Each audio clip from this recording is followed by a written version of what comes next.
Komisi Pemberantasan Korupsi, KPK, memanggil Sekretaris Jenderal PDIP, Hasto Kristianto sebagai tersangka kasus dugaan suap pergantian antar waktu, PAW, anggota DPR RI dan perintangan penyidikan. Hasto pun memenuhi panggilan tersebut. Diketahui, Hasto Kristianto telah ditetapkan sebagai tersangka dengan jeratan pasal suap dan perintangan penyidikan. Dalam kasus suap, Hasto diduga bersama-sama dengan Harun Masiku melakukan penyuapan terhadap mantan komisioner KPU Wahyu Setiawan.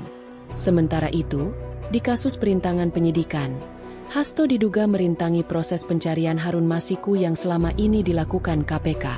Sejak awal 2020, Harun masih jadi buron hingga saat ini. Hasto sempat menggugat status tersangkanya tersebut dengan mengajukan gugatan pra-peradilan di Pengadilan Negeri Jakarta Selatan. Dalam sidang putusan yang digelar pada Kamis, 13 Februari 2025, gugatan dari Sekjen PDIP itu tidak diterima hakim.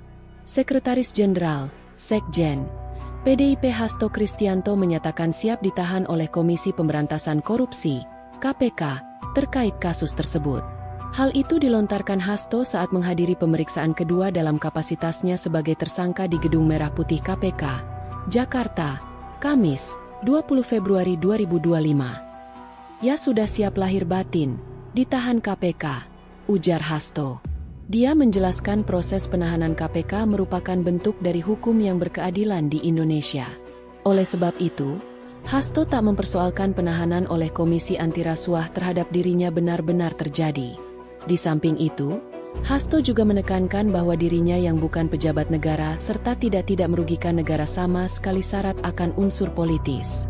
Orang kepercayaan Ketum PDIP Megawati Soekarnoputri itu mengkhawatirkan apabila penegakan hukum yang dilandaskan penyalahgunaan kekuasaan maka bakal merusak demokrasi di Indonesia. Oke, baik, terima kasih seluruh masyarakat Indonesia yang saya cintai dan banggakan, rekan-rekan pers semua. Mohon maaf agak terlambat karena bis yang kami pesan itu sempat 3 kali di-cancel. Apakah ada opsus atau tidak, yang jelas kami sempat mencoba mengganti 3 bis, tapi akhirnya tetap datang, sehingga kami terlambat. Terima kasih atas kesabarannya. Pada kesempatan ini, saya datang ke Komisi Pemberantasan Korupsi. Inilah sikap kooperatif yang kami tunjukkan sebagai warga negara Republik Indonesia yang syah, yang menjunjung tinggi hukum, dan datang meskipun sejak awal kami memahami bahwa begitu banyak agenda-agenda politik terkait dengan kasus saya. Ini bisa ditunjukkan yang pertama dari keterangan saksi yang mencoba diintimidasi. Bahkan saudari Tio pun itu tidak bisa berobat ke luar negeri melanjutkan pengobatan atas derita kanker yang dideritanya hanya karena tidak mau menyebutkan nama saya. Yang kedua, bahwa bukti-bukti yang disampaikan di dalam peradilan ternyata diperoleh juga dengan cara-cara yang tidak sah, dengan cara-cara melanggar etika, dengan cara-cara yang melakukan perbuatan melawan hukum, sebagaimana terjadi dengan saudara Kusnadi. Ketika dia datang mendampingi saya, maka penyidik KPK, saudara Rosa Purba Bekti, kemudian menyamar, membohongi, mengintimidasi, merampas barang milik DPP PDI Perjuangan, dan kemudian menginterogasi tanpa adanya surat perintah panggilan. Sehingga ini merupakan suatu pelanggaran yang sangat serius terhadap hukum. Yang ketiga, terjadinya pelanggaran terhadap hak asasi manusia.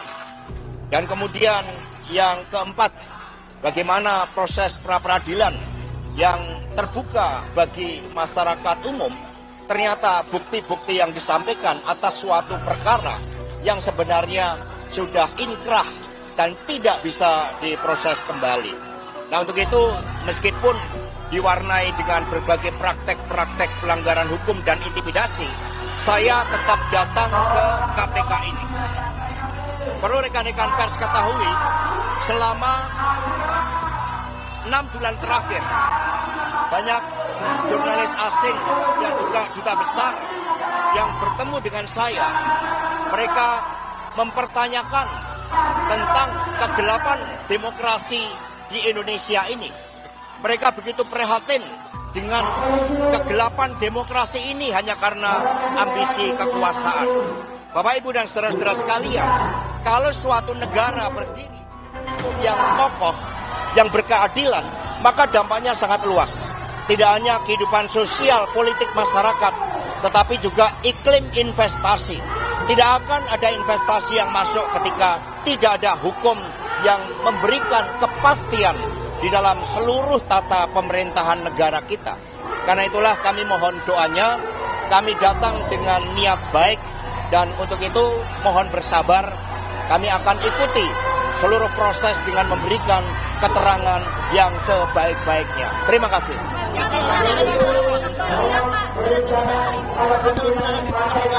Ya udah siap, lahir batin.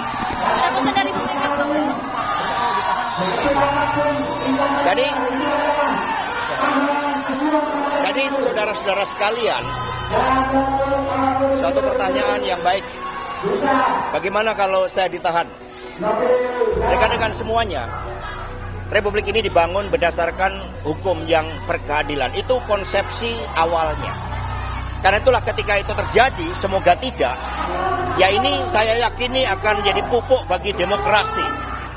Ini akan menjadi benih-benih bagi upaya untuk mewujudkan suatu sistem penegakan hukum yang sebenar-benarnya tanpa pandang pilih. Karena itulah kami meyakini, karena kami dilatih untuk berjuang dengan keyakinan. Saya tidak menjabat sebagai pejabat negara. Tidak ada kerugian negara terhadap kasus yang mencoba ditimpakan kepada saya. Sehingga kalau penyimpangan dan penyalahgunaan kekuasaan itu terus-menerus akan digunakan, saya meyakini bahwa benih-benih demokrasi, pupuk-pupuk demokrasi untuk mengoreksi kekuasaan yang zalim itu akan semakin besar. Terima kasih.